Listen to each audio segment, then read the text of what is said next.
विठ्ठलराव एक शेतकरी माणूस होते. कारण आधीच्या काळात मुलांना शिकवण्याऐवजी शेतीतील कामे करण्यासाठी प्रोत्साहित केले जायचे. आणि यामुळेच विठ्ठलरावांच्या आईवडिलांनी त्यांना कधीही शिक्षणासाठी शाळेत पाठवले नाही आणि त्यांना शेतातील कामं करण्यासाठी दररोज शेतात पाठवू लागले. विठ्ठलरावांचे वडीलसुद्धा एक उत्तम शेतकरी होते आणि त्यावेळेस त्यांची शेतीसुद्धा अगदी व्यवस्थित होती. पण त्यांच्या आयुष्यात एकदा अशी वेळ आली की त्यांना त्यांची संपूर्ण जमीन आणि संपत्ती विकावी लागली.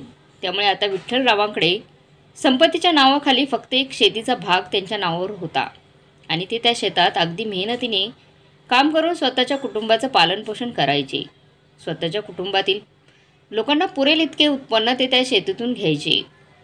ती शेतीच त्यांच्या उत्पन्नाचं एकमेव साधन होतं. कारण लहानपणापासूनच विठ्ठलरावांच्या वडिलांनी त्यांच्या शिक्षणासाठी जास्त प्रोत्साहन दिले नाही. त्यामुळे ते फक्त शेतीच्या कामापुरतंच मर्यादित होते. जसजसे हळूहळू दिवस जाऊ लागले तसतसं त्यांच्या मुलांचा खर्च वाढू लागला. त्यांना 3 मुलं होती. पण जर त्यांच्या मनात असतं तर ते त्यांच्या मुलांना सुरुवातीपासूनच शेतीमध्ये कामाला लावून व्यवस्थित पैसा कमवू शकत होते. पण इतक्या वर्षापासून शेतीमध्ये काम करून त्यांना अनेक फायदा तोट्यांमधून चांगली शिकवण मिळाली होती. त्यामुळे आपल्या मुलांनी पुढे काय करावं याबद्दल त्यांना व्यवस्थितरित्या ठाऊक होतं. पण एकटा माणूस किती काम करू शकेल? आणि वरून जेव्हा शेतीचं कामं नसायची तेव्हा ते गावात कोणाचंही घर बांधलं जायचं, तिथे जाऊन ते मजुरीचे काम करायचे. किंवा कुणाकडेही जर मजुरीच्या कामासाठी गरज असायची तेव्हा ते तिथे जाऊन मेहनतीने काम करून पैसे कमवायचे. आणि असंच मजुरीचे काम करून ते त्यांच्या कुटुंबाचं पालनपोषण करत होते. जसजशी वेळ निघून जात होती तसतसे त्यांची मुलं मोठी होऊ लागली. सुरुवातीला तर त्यांनी त्यांच्या मुलांना गावातील सरकारी शाळेमध्ये शिक्षण दिले आणि जेव्हा मुलांचे प्राथमिक शिक्षण पूर्ण झाले तेव्हा त्यांनी माध्यमिक शिक्षण पूर्ण करण्यासाठी त्यांनी त्यांच्या मुलांना तालुक्याच्या गावातील शाळेमध्ये पाठवले. त्यांनी त्यांच्या 3ही मुलांचं 12वी शिक्षण सरकारी शाळेतच पूर्ण केलं. कारण विठ्ठलरावांची आर्थिक परिस्थिती इतकी व्यवस्थित नव्हती की ते त्यांच्या मुलांना शाळेसोबत ट्यूशन आणि इतर सुविधा देऊ शकतील. तरीसुद्धा त्यांचा मोठा मुलगा आकाश सर्वात लाडका आणि अभ्यासामध्ये सर्वांच्या पुढे होता. त्यामुळे जेव्हा तो 9वीला आला होता तेव्हा त्याने त्याच्या आईवडिलांना सांगितले होते की त्यांनी त्याला कोणत्या तरी ट्यूशनमध्ये घालावे, नाहीतर तो नापास होईल. पण विठ्ठलराव नेहमी त्याला असं सांगायचे की जर शिकणारा मुलगा असला तर तो कुठेही शिकू शकतो. आणि राहिली गोष्ट ट्यूशनची, तर शाळेतील शिक्षक तुला व्यवस्थित शिकवत नाहीत का? जर शाळेत व्यवस्थित शिकवत असतील तर तुला ट्यूशनची जाण्याची गरज काय आहे? आणि तसंही ट्यूशनमध्ये अभ्यास केल्याने सर्व काही व्यवस्थित होईल असं नसतं. अरे बाळा, तू घरात तर व्यवस्थित अभ्यास करत नाहीस, मग तू कसा पास होशील? कारण विठ्ठलराव आणि त्यांची पत्नी शिकलेली नव्हते. त्यामुळे आकाश फिरून फिरून स्वतःच्या आईवडिलांना त्याच्या गोष्टीमध्ये अडकवण्याचा प्रयत्न करायचा, सांगायचा प्रयत्न करायचा. काही वेळापर्यंत विठ्ठलरावांनी त्यांच्या गोष्टीला टाळाटाळ केली. पण शेवटी त्यांच्या मुलाने वडिलांना स्वतःच्या बोलण्यात गुंतवून स्वतःला ट्यूशन लावण्यास भाग पाडले. त्यामुळे विठ्ठलरावांनी आकाशला ट्यूशन लावले. कसं तरी ते अगदी मेहनतीने शेतातील आणि मजुरीचं काम करून पैसे कमवत होते आणि स्वतःच्या मुलांचा खर्च भागवण्याचा पुरेपूर प्रयत्न करत होते. त्यांचा मोठा मुलगा ज्याने नुकतेच 10वीचे पेपर दिले होते, जेव्हा त्याचा निकाल आला तेव्हा तो 3ऱ्या क्रमांकाने पास झाला. जेव्हा त्याने ही गोष्ट घरातल्यांना सांगितली तेव्हा विठ्ठलराव थोडेसे नाराज झाले आणि मुलाला म्हणाले, किती कमी गुण मिळवले आहेस तू?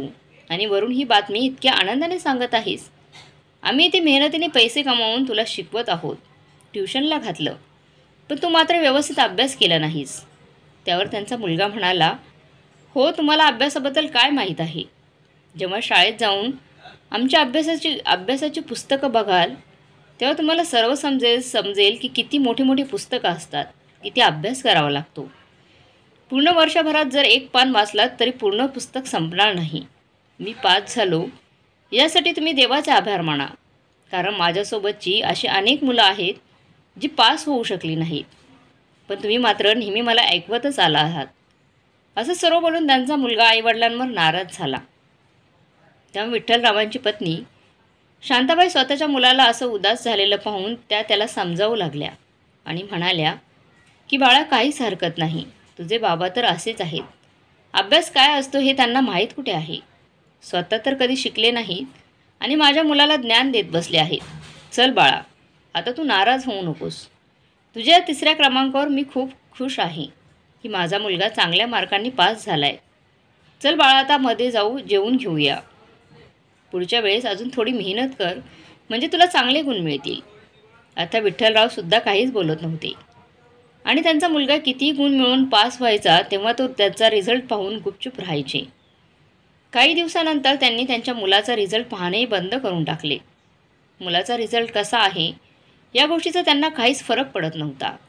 आणि जेव्हा एकदा त्यांच्या मुलाने त्यांना उलट उत्तर दिले तेव्हापासून विठ्ठलरावांनी त्यांच्या मुलाला काही न बोलता गप्प राहू लागले. ते त्यांच्या मुलाला म्हणायचे की तुला जे योग्य वाटते ते तू कर. आता विठ्ठलराव त्यांच्या 2 लहान मुलांवर लक्ष केंद्रित करू लागले. त्यांचा लहान मुलगा स्वतःच्या आईवडिलांबद्दल खूप विचार करायचा. यामागचं एक असंही कारण होतं की जेव्हा त्यांचा मोठा मुलगा आकाश ट्युशनला जाऊ लागला तेव्हापासून मुलाच्या शिक्षणाचा विठ्ठलरावांवर खूप ताण येऊ लागला. म्हणजे त्यांना आपल्या मुलांचे शिक्षण पूर्ण करण्यासाठी पैशांची गरज भासू लागली. आत्तापर्यंत त्यांचा खर्च भागत होता. एकदा बनवलेले जेवण ते 2दा खाऊ शकतील इतकं उत्पन्न शेतामधून येत होतं आणि मजुरीच्या कामाच्या पैशातून मुलांचा खर्च पूर्ण होत होता. आणि अशातच शिक्षणाचा खर्चाचा भार त्यांच्यावर जास्त होऊ लागला होता. तसंच नवीन नवीन पुस्तके आणि वरून ती महागडी पुस्तके विकत घेण्यासाठी मोठ्या मुश्किलीने बिचारे विठ्ठलराव पैसे जमा करू लागले. तसंच त्यांच्या सर्वात लहान मुलांनी त्यांना अशा बिकट परिस्थितीतून जाताना पाहिलं होतं. पण म्हणतात ना, जितक्या व्यक्ती तितक्या प्रकृती. एकाच आईवडिलांच्या पोटाला जन्माला आलेली 2 मुलं सारख्या स्वभावाचे असणे गरजेचे नसते. इथे सुद्धा तीच परिस्थिती होती. विठ्ठलरावांची 3ही मुलं एकाच छताखाली राहत होती.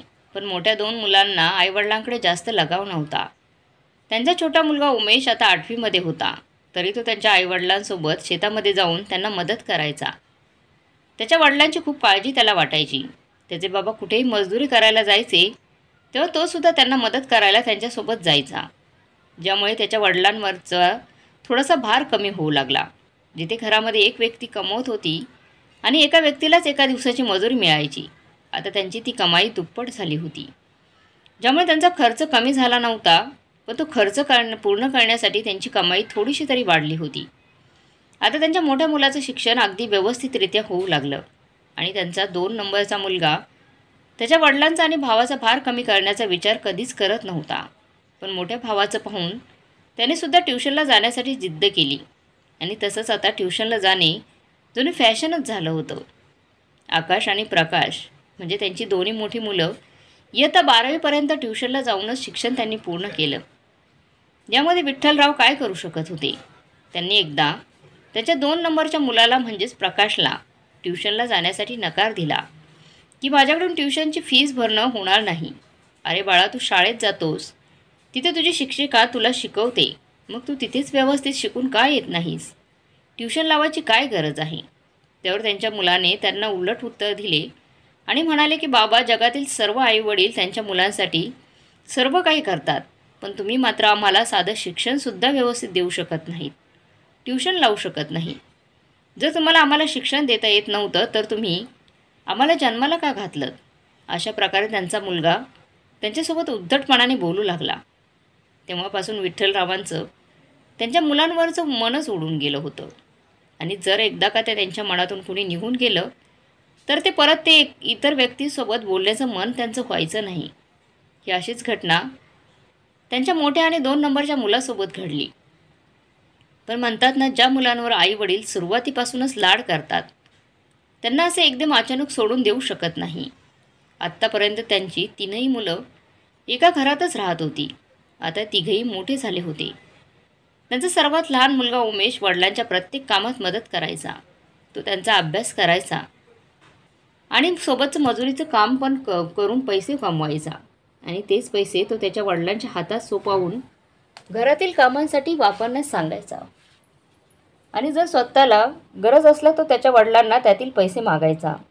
पण इथे मोठा भाऊ आणि मधला भाऊ यांना आपले आईवडील किती मेहनत करून पैसे कमवत आहेत या गोष्टीचं त्यांना भानच नव्हतं. पण सर्वात लहान भावाला मात्र आईवडिलांच्या मेहनतीची किंमत होती. त्यामुळेच आता विठ्ठलराव आणि शांताबाई त्याच्यावर खूप प्रेम करू लागल्या. पण मोठ्या भावांना आकाशला आणि प्रकाशला ते कसे वागत आहेत हे समजत नव्हतं. आणि त्यांना असे वाटायचे की आईवडील फक्त लहान भावालाच जास्त प्रेम करतात आणि मुलांमध्ये भेदभाव करतात. आतापर्यंत त्या दोघांनी एकही रुपया कमवला नव्हता. त्यामुळे दोघांनी अगदी गुपचूपपणे आईवडिलांचा फायदा घेण्याचा विचार केला. कारण दोघांचे विचार खूप मिळतेच होते. ते त्याच्या आईवडिलांना कसं चुना लावतील आणि छोट्या भावाला त्यांच्या नजरेत कसं खाली पाडतील याच गोष्टीचा विचार करत असायचे. आता दोघांनी मिळून संपूर्ण योजनाच आखली की लहान भाऊ जसा जसा मोठा होऊ लागला तसा तो शेतातील कामांसोबत घरातील जबाबदाऱ्यासुद्धा घेऊ लागला. कारण त्याला प्रत्येक गोष्टीची जाणीव होती. जसजसं त्याचं वय वाढत चाललं होतं तसंच विठ्ठलराव आणि शांताताई म्हातारे होऊ लागले होते. लहानपणापासूनच शेतामध्ये काम करत असल्यामुळे विठ्ठलराव खूप लवकर थकले होते. आता ते शेतामध्ये जास्त वेळ काम करण्याच्या परिस्थितीत नव्हते. पण त्यांचं रोजचं खाणं पिणं अगदी साधारण असल्यामुळे तब्येतीत हवी तशी सुधारणा होत नव्हती. आणि तसंच वाढत्या खर्चामुळे आणि जबाबदाऱ्यांमुळे त्यांना 2 वेळेचं जेवणसुद्धा मिळणं मुश्किल होऊ लागलं. आता मोठ्या दोन्ही मुलांनी त्यांचं ग्रॅज्युएशन कसंबसं पूर्ण केलं होतं. आणि छोटा भाऊ उमेश तो 12वीला आल्यानंतर विचार करू लागला की जर कॉलेजसोबत ट्युशन लावले तर खर्च जास्त वाढेल. त्यामुळे तो स्वतःच घरी अभ्यास करू लागला. जेव्हाही कॉलेजला सुट्टी असायची तेव्हा तो त्याच्या मित्रांकडे जाऊन अभ्यास शिकून घ्यायचा. पण इथे मात्र त्याचे दोन्ही भाऊ कॉलेजमध्ये येताच त्याच्या आईवडिलांनी किती मुश्किल परिस्थितीला सामोरे जाऊन त्यांचे शिक्षण पूर्ण करत आहेत ही गोष्ट विसरून गेले होते ते. विठ्ठलराव आणि शांताताईंना फक्त इतकेच वाटायचे की त्यांची मुलं व्यवस्थित शिक्षण घेऊन मोठी व्हावीत आणि व्यवस्थित नोकरीला लागावीत, ज्यामुळे घराची परिस्थिती थोडीफार सुधारेल. त्याची दोन्ही मोठी मुलं शिक्षण पूर्ण करून एका प्रायव्हेट कंपनीमध्ये जॉब करू लागली. पण छोटा भाऊ मात्र आत्ताही आईवडिलांची काळजी घेत होता, अभ्यास करत होता. पण जर ते दोघेही कामाला लागले असले तरी त्यांच्या राहण्याचा, खाण्याचा आणि घरातील इतर गोष्टींचा खर्च लहान भाऊच करत होता. त्या दोघांना नोकरी लागलेली असताना सुद्धा आम्हाला खर्चासाठी पैसे नको असे कधीच ते म्हणाले नाहीत. आणि गावावरून जसजसे पैसे येत गेले तसतसे पैसे ते खर्च करू लागले आणि स्वतः कमावलेले पैसे मात्र बँकेमध्ये बचत करू लागले. त्या दोघांनाही कॉलेजमध्ये असताना 2 मुली आवडल्या होत्या आणि त्यांच्यासोबतच त्यांनी लग्न करण्याचा निर्णय घेतला. पण नोकरीला लागल्यानंतर त्या मुलींनी त्या दोघांसोबत लग्न करण्यासाठी स्पष्टपणे नकार दिला. कारण त्या मुलींचं असं म्हणणं होतं की ज्या मुलाकडे स्वतःच असं काही नाही अशा मुलासोबत आम्ही का लग्न करू. तेव्हा प्रकाश आणि आकाशने त्या मुलींसोबत लग्न करण्यासाठी स्वतःच्या आईवडिलांना आणि भावाला धोका देण्याचा प्लॅन बनवला. त्या दोघांनी आईवडिलांना स्वतःजवळ म्हणजे शहराच्या ठिकाणी बोलवलं. त्या दोघांनी या आईवडिलांना असे सांगितले की आम्ही काही दिवसापूर्वीच नोकरीला लागलो आहोत, त्यामुळे आता तुम्ही आमच्यासोबतच राहा. आम्हाला तुम्हा दोघांना शहर फिरवायचे आहे. आईवडील शहरात येण्याच्या आधी ते त्यांच्या मित्रांना कधी गावाला फिरायला नेत असत. अशाच एका दिवशी त्यांनी त्यांच्या 2 मित्रांना गावच्या शेतावर फिरायला नेली. आईवडिलांना असे वाटले की ते दोघेही त्यांचे मित्र आहेत, पण ते आमच्या गावात फिरायला आले होते. पण खरी सत्यता मात्र काही वेगळीच होती. आता जेव्हा दोघेही आईवडील शहरामध्ये मुलांकडे राहण्यासाठी आले तेव्हा त्या दोघांनी एका कागदपत्रावर आपल्या आईवडिलांच्या अंगठ्याचे निशाण घेतले होते. काही वेळानंतर जेव्हा आईवडिलांकडून त्यांची जमीन स्वतःच्या नावावर करून घेतली तेव्हा त्यांनी ती जमीन इतर व्यक्तीला विकून त्यांनी शहरात स्वतःचं मोठं नवीन घर घेतलं. तोपर्यंत त्यांचे आईवडील त्यांच्यासोबत शहरातच राहत होते आणि याबद्दल आईवडिलांना काहीच माहिती नव्हती. खरं तर त्या दोघांना असं वाटत होतं की शहरात आल्यानंतर ते त्याच्या छोट्या भावालासुद्धा शहरात बोलावून घेतील आणि त्याच्या शिक्षणावर लक्ष देऊन त्यांच्यासारखं स्वतःचं भावाचं आयुष्य देखील सुधारतील. कारण त्यानेसुद्धा लहानपणापासून खूप मेहनत केली होती. त्यामुळे त्यांना असं वाटायचे की त्यांचा लहान मुलगासुद्धा त्याच्या आयुष्यात अगदी आनंदाने राहायला पाहिजे. पण आकाश आणि प्रकाशच्या मनात काही वेगळंच होतं. अशाच एका रात्री ते दोघेही आईवडिलांसोबत अगदी व्यवस्थितपणे गप्पा मारत बसले होते. रात्री बराच वेळ त्यांच्या गप्पा गोष्टी चालू होत्या. रात्री उशिरा झोपल्यामुळे विठ्ठलराव आणि शांताबाईंनाच उशिरा जाग आली. सकाळी जेव्हा ते दोघे उठले तेव्हा पाहतात तर काय, त्यांची दोन्ही मुलं तिथे नव्हती. विठ्ठलराव आणि शांताताई खूप काळजीत पडले. ते दोघेही त्यांच्या दोन्ही मुलांना आवाज देऊ लागले आणि इकडे तिकडे शोधू लागले, पण त्यांना त्यावर काहीच प्रत्युत्तर भेटत नव्हते. ते दोघे खूप घाबरले आणि आजूबाजूच्या लोकांना विचारपूस करू लागले. तेव्हा तिकडच्या एका व्यक्तीने त्यांना सांगितलं की त्यांची दोन्ही मुलं पहाटेच एका गाडीमध्ये बसून काही बॅगांसोबत इथून निघून गेले आहेत. सुरुवातीला विठ्ठलराव आणि शांताताई खूप चिंतित होते की आपली मुलं अशी अचानक कुठे गेली असतील, काय झालं असेल. पण जेव्हा ते शेजारच्या घरातून स्वतःच्या घरी परत आले तेव्हा त्यांना तिथे एक चिठ्ठी सापडली. ते दोघे खूप रडू लागले. तिकडे शेजारी असणारा एक मुलगा त्यांच्यासोबत घरात आला, कारण तो त्यांच्या मुलांना शोधण्यासाठी मदत करत होता. त्या मुलाच्या मदतीने आईवडिलांनी ती चिठ्ठी वाचण्यास सांगितली. तेव्हा त्या मुलाने असं सांगितलं की तुमची दोन्ही मुलं तुम्हाला सोडून कायमची इथून निघून गेली आहेत. त्या मुलाचे हे शब्द ऐकताच आईवडिलांच्या पायाखालची जमीन सरकली. त्यांना तर त्या मुलाच्या बोलण्यावर विश्वास बसत नव्हता. त्या मुलाने त्यांच्या छोट्या मुलासोबत बोलण्यासाठी त्याचा फोन नंबर मागितला, पण आईवडिलांकडे त्याचा नंबरही नव्हता. तितक्यात शांताताईंना आठवले की उमेशने एका कागदावर त्यांचा फोन नंबर लिहून ती छोटीशी चिठ्ठी त्यांच्या बॅगेत टाकली होती. त्या धावत धावत बॅगेतून चिठ्ठी काढू लागल्या आणि त्यांनी ती चिठ्ठी त्या मुलाच्या हातात दिली. त्या मुलाने उमेशला फोन लावला आणि घडलेली सर्व घटना सांगितली. हे ऐकताच उमेश घाबरून गेला. माझे दोन्ही दादा आईवडिलांना अशा अनोळख्या जागी कसं काय सोडून जाऊ शकतात. यामुळे त्याला त्याच्या आईवडिलांची खूपच काळजी वाटू लागली, कारण त्याचे आईवडील फोनवर रडत होते. त्याने आपल्या आईवडिलांना समजावले की तुम्ही दोघे काही काळजी करू नका, मला थोडा वेळ द्या, रात्र होण्याच्या आधी मी तिकडे पोहोचेन. तेव्हा उमेशने तिथे असणाऱ्या मुलाला सांगितलं की जोपर्यंत मी तिथे पोहोचत नाही तोपर्यंत आईवडिलांची काळजी घे. तो मुलगासुद्धा खूप चांगला होता. त्याने उमेशच्या आईवडिलांसाठी स्वतःच्या घरातून खाण्यापिण्यासाठी व्यवस्था केली. संध्याकाळ होताच उमेश तिथे पोहोचला, कारण त्या मुलाने फोनवर त्याला तिकडचा पत्ता दिला होता. उमेशला पाहताच दोघे आईवडील जोरजोरात रडू लागले आणि म्हणू लागले, बाळा, तुझी दोन्ही भावंडं असं आम्हाला सोडून कुठे निघून गेले काय कुणास ठाऊक. त्याच्यासोबत काही वाईट घटना तर घडली नसेल ना. या गोष्टीची आम्हाला भीती वाटत आहे. पण उमेशने जेव्हा ती चिठ्ठी वाचली तेव्हा तो सुद्धा आश्चर्यचकित झाला, कारण त्या चिठ्ठीमध्ये असं स्पष्टपणे लिहिलं होतं की आई बाबा कृपा करून आम्हाला माफ करा. मी आकाश आणि छोटा भाऊ प्रकाश, आम्ही दोघेही इथून जात आहोत. यापुढे आम्ही तुम्हा दोघांना कधी भेटू शकणार नाही. आम्ही तुम्ही दोघांसोबत जे काही वागलो त्याच्यासाठी आम्हाला माफ करा, पण आमच्याकडे याशिवाय दुसरा कोणताच पर्याय नव्हता.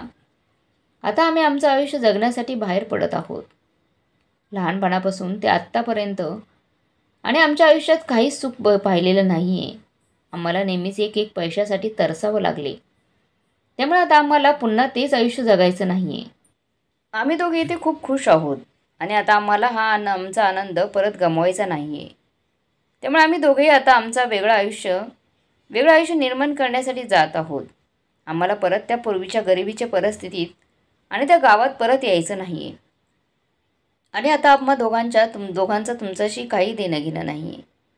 आत्तापासून उमेश हाच तुमचा मुलगा आहे. त्यामुळे तुम्हाला इतर 2 मुलं होती हे तुम्ही विसरून जा. तुम्ही तुमच्या मुलासोबत मूळ गावी परत निघून जा आणि उर्वरित आयुष्य तिथेच घालवा. आमच्याशी संपर्क साधण्याचा प्रयत्न करू नका, कारण आता आम्ही यापुढे तुम्हाला कधीच भेटणार नाही. आम्ही आमच्या आयुष्यात खूप खुश आहोत. आम्ही दोघांनाही आमच्या मनानुसार लग्न केलं आहे आणि आता आम्ही आमच्या बायकांसोबत खूप खुश आहोत. आणि अजून एक महत्त्वाची गोष्ट म्हणजे आता ते शेत तुमचं राहिलेलं नाही आहे बाबा. आम्ही दोघांनी ते मिळून शेत विकून टाकलं आहे. ही सर्व गोष्ट जेव्हा उमेशने वाचली तेव्हा त्याचे होश उडाले. त्यालासुद्धा जणू मोठा धक्का बसला होता. आता काय करावं आणि काय करू नये हे त्याला समजत नव्हतं, कारण त्यांचे संपूर्ण कुटुंब त्या शेतावरच अवलंबून होतं. पण त्याला त्याच्या आईवडिलांना याबद्दल काही सांगायचं नव्हतं. तो योग्य वेळेची वाट पाहत होता. आपल्या आईवडिलांना खरी सत्यता कशी सांगावी हे त्याला समजत नव्हतं. दुसऱ्याच दिवशी तो त्याच्या आईवडिलांना घेऊन स्वतःच्या गावच्या घरी निघून गेला. जोपर्यंत गोष्टी टाळता येतील तोपर्यंत तो त्या गोष्टीला टाळत राहिला. काही दिवसानंतर शेतातील पीक कापले गेले आणि जेव्हा दुसरी पेरणी होऊ लागली तेव्हा अचानक काही लोक त्यांच्या शेतात येऊन पोहोचले आणि ती माणसं उमेशला आणि विठ्ठलरावांना ते शेतातून बाहेर काढू लागले. आता विठ्ठलराव खूप काळजीत पडले. तिथे ती आलेली लोक विठ्ठलराव आणि उमेशवर ओरडत म्हणू लागली की ही शेती आता आमची आहे, तुम्ही ते दोघेही काय काम करत आहात. हे ऐकून विठ्ठलरावांना आश्चर्यचकित झाले. ती लोक काय म्हणत आहे त्यांना कळत नव्हतं. पण आता उमेशला सत्य सांगण्याशिवाय मग काहीच पर्याय उरला नव्हता. तो विठ्ठलरावांना घेऊन घरी आला आणि आईवडिलांना समोर बसवून सगळी सत्य घटना सांगितली. आणि तसंच तो म्हणाला की ही सर्व गोष्ट तुमच्याकडून लपून ठेवली कारण त्यावेळेस मला तुम्हाला दोघांना अजिबात दुःख द्यायचं नव्हतं. पण आता मात्र सत्यता सांगण्याशिवाय दुसरा कोणताही मार्ग नव्हता. दोन्ही मोठ्या मुलांचे असे वागणे ऐकून विठ्ठलराव आणि शांताताईंना खूप राग आला. तसं ते दोघे आतून खूप तुटून देखील गेले होते. आता शेतीशिवाय आपण कसं राहू या गोष्टीची चिंता त्यांना सतावू लागली. त्या दिवशी संपूर्ण घरात शांतता पसरली. घरात कुणीही जेवण केलं नाही. आता यापुढे काय करावं हे त्यांना सुचत नव्हतं. आईवडिलांना या गोष्टीचे वाईट वाटू लागले की त्यांनी त्यांच्या मोठ्या दोन्ही मुलांना अगदी व्यवस्थितरित्या शिक्षण दिलं, पण ज्या मुलाने त्यांची काळजी घेतली त्या मुलाला ते व्यवस्थित शिक्षण देऊ शकत नव्हते. आता पुढे उमेशचं काय होईल यामुळे त्यांना खूपच टेन्शन येऊ लागलं. जो मुलगा मोठ्या भावाच्या शिक्षणासाठी स्वतः मजुरीचं काम करू लागला आणि घराची जबाबदारी घेऊ लागला त्या मुलासाठी आता काहीच शिल्लक राहिलं नव्हतं. या गोष्टीची चिंता करून त्यांना रात्रभर झोप लागली नाही. ते दोघेही असंच विचारात बसून राहिले. सकाळी जेव्हा उमेश उठून त्यांच्या खोलीत गेला आणि आईवडिलांना असं बसलेल्या परिस्थितीत पाहिलं तेव्हा तो आईवडिलांना विचारू लागला, आई बाबा तुम्ही इतक्या लवकर का उठलात. त्यावर शांताबाई म्हणाल्या, अरे बाळा आम्ही रात्रभर झोपलोच नाही. आम्ही तुझ्यासोबत किती चुकीचं वागलो, तुझ्यावर किती अन्याय केला आहे. तुझ्या दोन्ही दादांवर आम्ही आमचा जीव ओतला, पण ते दोघेही लबाड निघाले आणि आमचं सर्व काही हिसकावून निघून गेले. तुझ्यासाठी त्यांनी काही शिल्लक ठेवलं नाही. पण आम्ही सुद्धा चुकलोच ना, कारण त्यांना व्यवस्थित शिक्षण देऊन आम्ही तुझ्यासाठी काही करू शकलो नाही. या गोष्टीचं आम्हाला खूप वाईट वाटत आहे. तुझ्या भविष्याचा त्या दोघांना अंधकार पसरून ठेवलेला आहे. आता तुझं कसं होईल या सर्व गोष्टींचा विचार करून आता आमचं डोकं फुटण्याची वेळ आली आहे. तेव्हा उमेश आई वडिलांजवळ गेला आणि त्याच्या डोक्यावर हात फिरवत म्हणाला, आई बाबा तुम्ही दोघे काळजी करू नका. मी कायम तुमच्यासोबत राहीन आणि तुम्ही दोघे माझ्यासोबत असताना माझं काही वाईट होऊ शकत नाही. जर देवाने माझ्या नशिबात अंधकार लिहिला असेल तर मनात कितीही असताना सुद्धा माझ्या जीवनात रोशनी कशी येऊ शकते. रोशनी येणारच नाही. त्यामुळे तुम्ही काही काळजी करू नका आणि सर्व काही देव भरवशावर सोडून द्या. आपण आपलं कर्तव्य करत राहू आणि त्यावर गोड फळ द्यायचं की नाही हे तर देवाच्या हातात आहे. तुम्ही फक्त तुमच्या तब्येतीची काळजी घ्या. जर आपली चिंता कोणाला नसली तरी देवाला नक्कीच आपली काळजी आहे. तो नक्कीच आपल्याला काही ना काहीतरी मार्ग दाखवेल, हे मात्र नक्की. आणि तसे म्हणतात ना की जे काही होतं ते चांगल्यासाठीच होतं. आता आपल्या हातातून आपलं शेत निघून गेलं, पण भविष्यात कदाचित आपल्याला त्यापेक्षा अजून काहीतरी चांगलं मिळणार असेल. म्हणूनच आपल्याला सोबत अशी घटना घडली असावी. मुलाच्या अशा बोलण्याने विठ्ठलराव आणि शांताताईंना थोडासा धीर आला. आता 12वीच्या नंतरचं पुढचं शिक्षण घेण्यासाठी उमेशकडे जास्त पैसे नव्हते आणि तसंच घरात बसून पैसे कमावणे शक्य नव्हतं. त्यामुळे त्याने त्याचे शिक्षण तिथेच थांबवलं. त्याच्याकडे जी काही बचत होती त्या बचतीतून त्याने एक फोन खरेदी केला. जेव्हा त्याचा 12वीचा रिझल्ट आला तेव्हा त्याचे आई वडील तर खूप खुश झाले होते, कारण तो चांगल्या मार्काने खूप पास झाला होता. पण मनात असताना सुद्धा तो पुढचं शिक्षण कॉलेजमध्ये जाऊन घेऊ शकत नव्हता.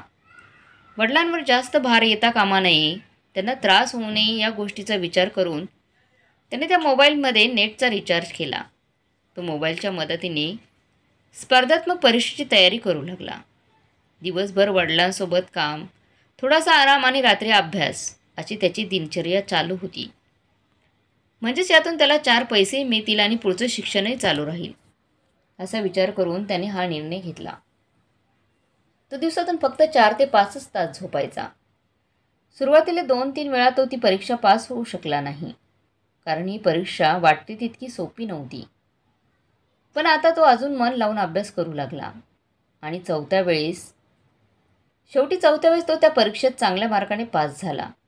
ही बातमी ऐकताच त्याचे आईवडील आनंदाने उड्या मारू लागले. आणि जेव्हा तो वर्दी घालून आईवडिलांसमोर आला, तेव्हा आईवडिलांना त्याचा खूप अभिमान वाटू लागला आणि त्यांची सर्वांसमोर मान वरती झाली, कारण आज त्यांचा मुलगा पोलीस इन्स्पेक्टर झाला होता. या आनंदात त्या दोघांना मंदिरात जाऊन देवापुढे पेढे ठेवले आणि गावात सर्वांना पेढे वाटले. आता त्यांचा मुलगा ट्रेनिंगसाठी जाऊ लागला, त्यामुळे ते दोघेही खूप खुश होते.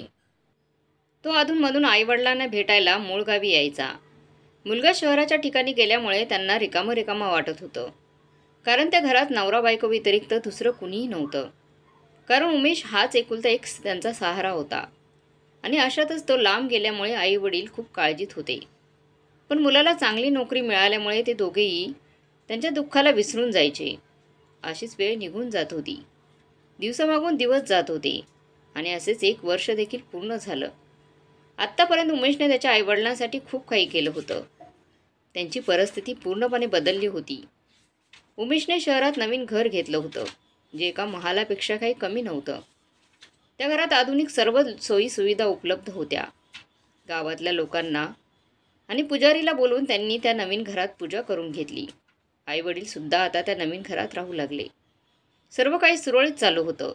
तसंच त्याची नोकरीसुद्धा त्यांचं घर घेतलेल्या ठिकाणीच बदली झाली होती. त्यामुळे आता त्यालासुद्धा कोणत्याच गोष्टीची चिंता नव्हती. विठ्ठलराव आणि शांताताई घरात एकटेच असल्यामुळे आता त्यांना कंटाळा येऊ लागला. आता त्यांना चिंता होती ती फक्त मुलाच्या लग्नाची. अशाच एका दिवशी गप्पा मारत असताना त्यांनी त्यांच्या मुलाला लग्नाबद्दल विचारले. ते मुलाला म्हणाले, बाळा, आता तुझं सर्व काही व्यवस्थित चालू आहे. आम्हाला घरात एकटं राहून खूप कंटाळा येतो. तसंही तुझं लग्नाचं वय झालं आहे, त्यामुळे आता तू लग्नाबद्दल विचार कर. उमेशने सुद्धा यासाठी होकार दिला आणि त्याने त्याच्यासाठी मुलगी शोधण्याची जबाबदारी आईवडिलांवरच टाकली. विठ्ठलराव आणि शांताताईंनी मुलासाठी एक चांगली सून म्हणून घरात आणली. उमेशची बायको प्रतीक्षा स्वभावाने खूप चांगली होती. तशी ती सुसंस्कृत देखील होती, कारण आईवडिलांनी सुद्धा तिला सून न मानता जणू मुलगीच मानली होती. प्रतीक्षासुद्धा सासू-सासऱ्यांची खूप व्यवस्थितरित्या काळजी घ्यायची. अशाच एका दिवशी प्रतीक्षा तिच्या सासू-सासऱ्यांसोबत शहरात फिरण्यासाठी योजना केली होती तिने. ते तिघही आधी सिनेमा पाहायला गेले. त्यानंतर थोडा वेळ इकडे तिकडे फिरून रात्री बाहेरच डिनर करण्याचा प्लॅन त्यांनी बनवला. उमेशसुद्धा त्याच ऑफिसमधली कामं संपवून डायरेक्ट त्या तिघांना हॉटेलमध्ये जेवणासाठी तिथे भेटला. त्या चौघांचं जेवण झाल्यानंतर तिथे एक वेटर त्यांचं बिल घेऊन आला. जेवणाचे पैसे देताना अचानक उमेशची नजर त्या वेटरवर पडली. तो जागीच स्तब्ध झाला, कारण तो वेटर दुसरा तिसरा कुणीही नसून त्याचा 2 नंबरचा भाऊ प्रकाश होता. प्रकाशसुद्धा उमेशला एकटक पाहू लागला, पण उमेश हा त्याच्या वर्दीत असल्यामुळे त्याला काय बोलावे हे सुचत नव्हते. इथे बाहेर आई बाबा आणि प्रतीक्षा उमेशची वाट पाहू लागले. उमेशला पैसे देण्यासाठी इतका वेळ का लागत आहे ते पाहण्यासाठी प्रतीक्षा आतमध्ये आली. आपला नवरा असं वेटरला एकटक का पाहत आहे, त्यामुळे तिने उमेशला हलवले. ती प्रकाशला ओळखू शकली नाही. स्वतःच्या भावाला अशा अवस्थेत पाहून उमेश प्रकाशला विचारू लागला, दादा, तू इथे कसा काय? त्यावर प्रकाश म्हणाला, अरे, तू तर किती मोठा झालास. हे ऐकून आकाशसुद्धा तिथे आला. स्वतःच्या लहान भावाला अशा पोलिसांच्या वर्दीत पाहून दोघेही आश्चर्यचकित झाले. पण उमेश मात्र त्या दोघांना काही न बोलता गुपचूपपणे बाहेर आला. स्वतःच्या आईवडिलांना आणि बायकोला गाडीत बसून घरी निघून गेला. आता आकाश आणि प्रकाश विचार करू लागले की आपला भाऊ किती मोठा झाला आहे. त्याच्याकडे नक्कीच भरपूर पैसे असतील आणि तसं आईबाबासुद्धा त्याच्यासोबतच राहतात. त्यामुळे जर आपण त्यांच्याकडे गेलो तर ते नक्कीच आपल्याला काहीतरी मदत करतील आणि तसंच आपण त्याच्याकडून पैसे उकळून घ्यावेत या विचाराने ते दोघेही बाहेर आले. पण नक्की आपला भाऊ कुठे राहतो यासाठी त्या दोघांनी स्वतःचं काम सोडून भावाच्या गाडीच्या मागे रिक्षामध्ये बसून त्याचा पाठलाग करू लागले. त्या दोघांनी पाहिलं की ती गाडी एका मोठ्या सोसायटीच्या आतमध्ये घुसली. आता त्या दोघांना आपला भाऊ कुठे राहतो हे मात्र कळालं होतं. ते काही वेळ विचार करत गेटवरच थांबले आणि स्वतःच्या घरी निघून गेले. घरी आल्यानंतर त्या दोघांच्या बायका आपापल्या नवऱ्यांकडे पैशांची मागणी करू लागल्या. पण ते दोघांनी त्यांच्याकडे पैसे नसल्याचं सांगितल्यावर त्या दोघेही आपापल्या नवऱ्यांशी भांडू लागल्या आणि स्वतःच्या नवऱ्यांना टोमणे देत म्हणू लागल्या की जर तुमच्याकडे आमचे लाड पुरवण्यासाठी पैसे नव्हते तर तुम्ही आमच्यासोबत लग्न का केलं. हे ऐकताच प्रकाश आणि आकाशला खूप राग आला. त्यांना त्यांच्या लग्नापूर्वीचे दिवस आठवले. ते त्यांच्या बायकांना म्हणू लागले की लग्नापूर्वी आमच्याकडे लाखो रुपये होते. तुमच्यासोबत लग्न करण्यासाठी आम्ही सर्व काही गमावलं. तुमच्या हौस भागवता भागवता आता आम्ही कंगाल झालो आहोत. असं म्हणून त्यांच्यामध्ये खूप खूप वाद होऊ लागले. आता दोघे भाऊ विचार करू लागले की जर आपण उमेशकडे गेलो तर आपल्याला ते नक्कीच पैसे देतील. म्हणून त्यांनी एक नवीन योजना आखली. जर आपण आपली खरी परिस्थिती त्यांना सांगितली तर आपले आई बाबा भाऊ आपली नक्कीच मदत करतील असे त्यांना वाटू लागले. जर त्यांना दया आली नाही तर आपण दुसरी योजना आखू, नवीन योजना आखू आणि त्यांच्याकडून पैसे उकळून घेऊ. या विचाराने दुसऱ्याच दिवशी ते दोघेही उमेशच्या सोसायटीत जाऊन पोहोचले. पण उमेशच्या घराचा नेमका नंबर काय आहे हे त्यांना ठाऊक नव्हते. ते तिकडच्या सेक्युरिटीला म्हणाले, आम्हाला आमच्या भावाच्या घरी जायचं आहे. पण तिकडचे सेक्युरिटी तुमच्या भावाला आम्हाला फोन आल्याशिवाय आम्ही तुम्हाला आतमध्ये सोडू शकत नाही असं म्हणू लागला. त्यावर आकाश स्वतःच्या भावाला फोन करण्याचं नाटक करू लागला आणि स्वतःच्या भावाला फोन लागत नाही असे कारण सांगून दोघेही एका बाजूला उभे राहिले. ते आपापसामध्ये चर्चा करू लागले की जर उमेशचा फोन आला तर आपण त्याला सांगू की सिक्युरिटी गार्डने आपल्याला आतमध्ये सोडलं नाही. ही गोष्ट तिकडेच सिक्युरिटी गार्ड ऐकत होता. त्यामुळे त्याला खात्री झाली की हे दोघेही नक्कीच उमेश सरांचे भाऊ आहेत, कारण त्यांच्याकडे उमेश सरांचा फोन नंबर आहे. त्यामुळे त्या दोघांना आतमध्ये सोडण्यास तयार झाला तो आणि त्यांना म्हणाला की तुम्ही सरांकडे जाऊ शकता, पण मला त्यासाठी आधी तुमची नोंदणी करावी लागेल. जेव्हा त्या सिक्युरिटीने त्या दोघांची सही घेण्यासाठी रजिस्टर उघडलं तेव्हा त्या दोघांना उमेशच्या घराचा नंबर दिसला. तो नंबर पाहताच त्या दोघांनी त्यांच्या घराकडे धाव घेतली. उमेशच्या दरवाजात पोहोचताच त्यांनी घराची बेल वाजवली. तितक्यात तो दरवाजा उमेशच्या बायकोने म्हणजे प्रतीक्षाने उघडला. तिने त्या दोघांना ओळखले नाही. त्यांना विचारू लागली की तुम्ही कोण आहात, तुम्हाला कोणाला भेटायचं आहे. पण त्या दोघांना तिच्या प्रश्नाचं उत्तर देणे महत्त्वाचं वाटलं नाही. ते दोघे आतमध्ये जबरदस्ती शिरण्याचा प्रयत्न करू लागले. त्या दोघांना घरात असं आतमध्ये शिरताना पाहून प्रतीक्षा जोरजोरात ओरडू लागली. ती धावत धावत स्वतःच्या बेडरूममध्ये गेली आणि उमेशला उठवू लागली. उमेशसुद्धा घरात कोण आला आहे हे पाहण्यासाठी लगेचच बाहेर आला. तितक्यात विठ्ठलराव आणि शांताताईसुद्धा सुनेचा आवाज ऐकून स्वतःच्या खोलीतून बाहेर आले. स्वतःच्या दोन्ही मुलांना पाहून विठ्ठलराव भडकले आणि त्यांना म्हणाले, तुम्ही दोघे इथे का आलात? इथे येण्याची तुमची हिंमत कशी काय झाली? तुम्ही आत्ताच्या आता इथून निघून जा असं म्हणत ते जोरजोरात धापा टाकू लागले. त्यांची अशी परिस्थिती पाहून शांताताई आणि प्रतीक्षा विठ्ठलरावांचा हात पकडून आतमध्ये खोलीत घेऊन गेली. उमेश त्यांच्या भावांना विचारू लागला की तुम्ही इथे का आलात? आता तुम्हाला काय हवं आहे? तेव्हा प्रकाश उमेशची स्तुती करू लागला. अरे भावा, तू तर खूप मोठा झाला आहेस रे. तुझ्याकडे नक्कीच भरपूर पैसे असतील, पण आमची परिस्थिती तर बघ. आम्ही तर पूर्ण रस्त्यावर आलो आहोत. आम्हाला तुझी खूप गरज आहे. आम्हाला तुझ्या या मोठ्या घरात जर राहायला मिळाले तर तुझे खूप उपकार होतील. पण आतमध्ये मात्र विठ्ठलरावांची तब्येत खूप बिघडत होती. त्यामुळे त्या दोघांनाही तो म्हणाला, तुम्ही आता इथे निघून जा. मला तुमच्याशी काहीही बोलायचं नाही. पण इतकं बोलूनही आकाश आणि प्रकाश तिथून निघण्याचं नाव घेत नव्हते. उमेशने त्यांना वारंवार तिथून जाण्यास सांगितले तसेच जर तुम्ही गेला नाहीत तर मी तुम्हाला धक्के मारून घराबाहेर काढेन असेही सांगितले. पण तरीसुद्धा ते दोघेही हात जोडून वारंवार त्यांच्या घरात राहण्यासाठी विनवण्या करू लागले. ते म्हणत होते की कृपा करून आम्हाला तुझ्या घरी राहू दे. आम्हाला आमची चूक कळाली आहे. तू जे सांगशील ते काम करायला आम्ही तयार आहोत, पण आम्हाला असं घराबाहेर काढू नकोस. पण उमेशला मात्र आता त्याच्या भूतकाळातील काही गोष्टी आठवू लागल्या आणि त्यामुळे त्याला त्याच्या दोन्ही भावांचा खूप राग येऊ लागला. ते दोघेही घराबाहेर जात नव्हते. त्यामुळे उमेशने खालच्या सेक्युरिटीला आणि पोलिसांना फोन लावला. पुढच्या काही क्षणातच सिक्युरिटी गार्डने दोघांना धक्के मारत मारत घराबाहेर काढून खाली गेटजवळ आणून सोडले. तोपर्यंत तिथे पोलीस हजर झाले. आपल्या जन्मदात्या आईवडिलांची फसवणूक केल्याबद्दल आणि भावाच्या घरात येऊन त्याला धमकी देण्याची तक्रार उमेशने पोलीस स्टेशनमध्ये दाखल केली. त्यामुळे पोलिसांनी त्या दोघांनाही अटक केली.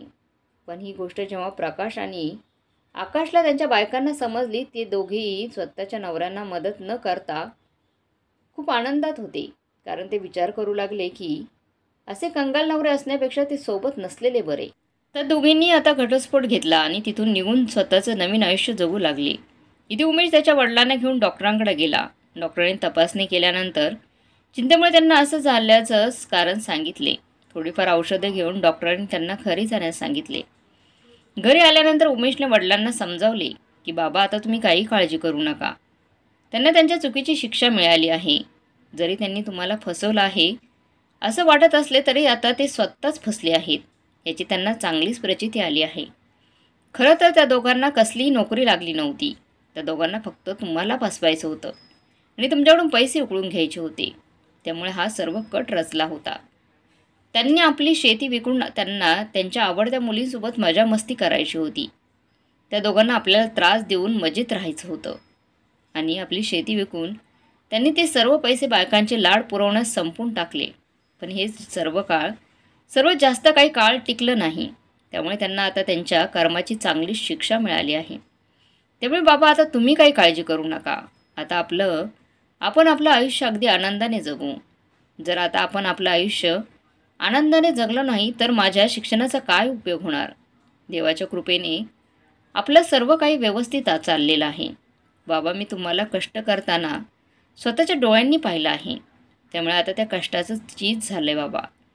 हे सर्व ऐकताना प्रतीक्षासुद्धा तिथेच होती. तिने आता तिच्या नवऱ्याला वचन दिले की तीसुद्धा तिच्या सासू सासऱ्यांना कधीही अंतर देणार नाही आणि त्यांची शेवटपर्यंत योग्यरित्या व्यवस्था करेल. मुलाच्या आणि सुनेचे हे शब्द ऐकून विठ्ठलराव आणि शांताताईंच्या डोळ्यात आनंदाश्रू वाहू लागले. आता त्यांनी त्यांच्या मनाशी ठरवलं होतं की त्यांना त्यांच्या पोटी 3 मुलं नसून फक्त एकुलता एक त्यांचा मुलगा उमेशच आहे. त्यामुळे आता ते सर्वांना गर्वाने सांगतात की मुलगा असावा तर आमच्या उमेशसारखा आणि मुलगी असावी तर आमच्या प्रतीक्षा सुनेसारखी. अशा प्रकारे त्यांचं आयुष्य ते आनंदाने घालवू लागले. त्यामुळे मित्रांनो, सांगण्याचा एकच उद्देश आहे की जर आपण कधी निस्वार्थपणे आपलं आयुष्य जगलो तर आपल्याला यातून नेहमी चांगलंच मिळतं. जर आपण कुणाचंही वाईट केलं नसेल तर देवसुद्धा आपलं कधीच वाईट करणार नाही आणि आपल्या मेहनतीचं फळ नक्कीच कधी ना कधी चांगलेच मिळतं. तर मित्रांनो, याबद्दल तुमचं काय मत आहे कमेंट बॉक्समध्ये नक्की सांगा.